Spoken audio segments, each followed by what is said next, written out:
Welcome to Kenton's videos. Enjoy the video. You begin by confirming prerequisites.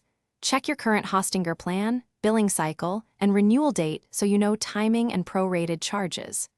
Back up your site now, download files, and export the database, because upgrades rarely delete content, but you should never assume.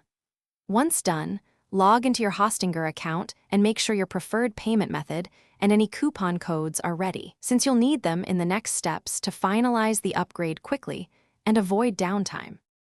You now pick the right plan based on real needs. Compare CPU, RAM, storage, bandwidth, SSL, and backup options so you don't overpay.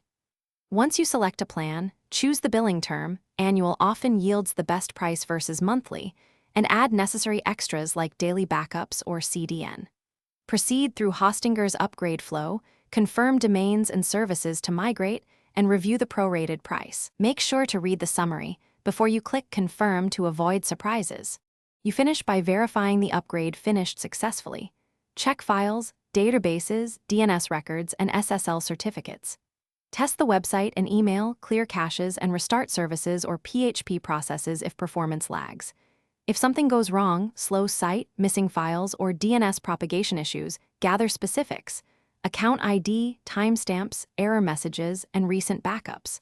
Then contact Hostinger support and provide those details. They can roll back or complete migration steps.